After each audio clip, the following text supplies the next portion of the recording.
More than 150 million people in the U.S. and Canada are Facebook users, but some families are frustrated with the social media giant's response to their complaints about inappropriate content. Debbie Jujanovic looks into Facebook's community standards and how they're enforced.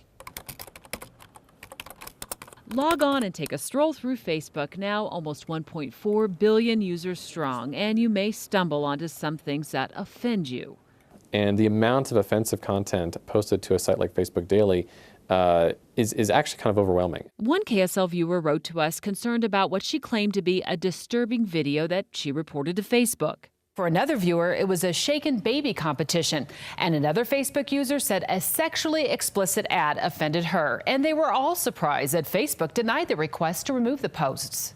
KSL investigators tested the site's complaint system using the same explicit ad our viewer had reported. We got a response in about 30 minutes that the post would not be removed. We need to give continual feedback to Facebook. Internal filters and external. Angela Page is a wife and mom to 6 kids and the president of a Utah group called Women for Decency. Her priority? Keeping sexually explicit and pornographic material away from children. Parents have to be aware that even though there are standards set by Facebook, Facebook is not enforcing the standards. Page is talking about Facebook's community standards posted right on the site.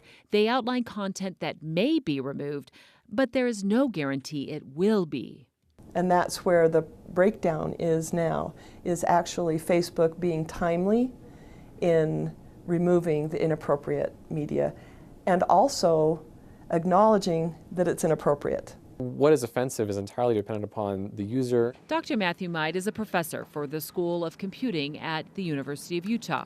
He says complaints are screened by computers and by humans, but what's offensive to you may not offend others or be found to violate Facebook's standards. And Facebook is really a community of communities. There's so many different communities on Facebook, each with their own potential set of standards or interpretations of those standards.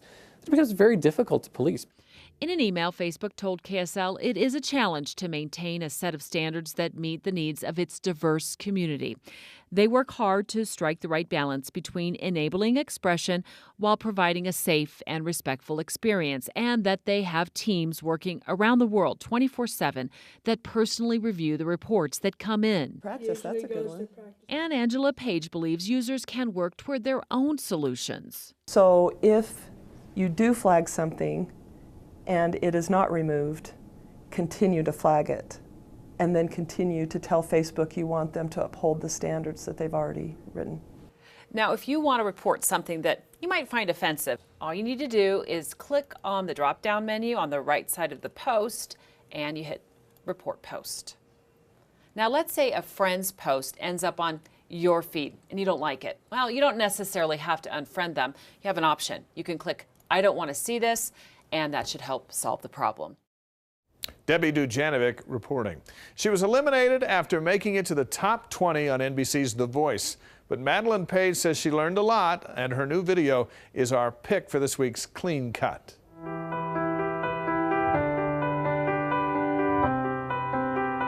The video features Page as well as other young women holding up a sign that reads #irreplaceable. And we leave you with that message. Thank you for watching. I'm Dave McCann. We'll see you next Sunday. Can you see me over here? Should I just disappear? I tried to fit in next to you. Guess I wasn't clear, or maybe I'm just not good enough. Feel so alone here, can't even be myself, trying to fit in. Left all him on the shelf. Do I belong here, or should I just stop trying to be some other girl?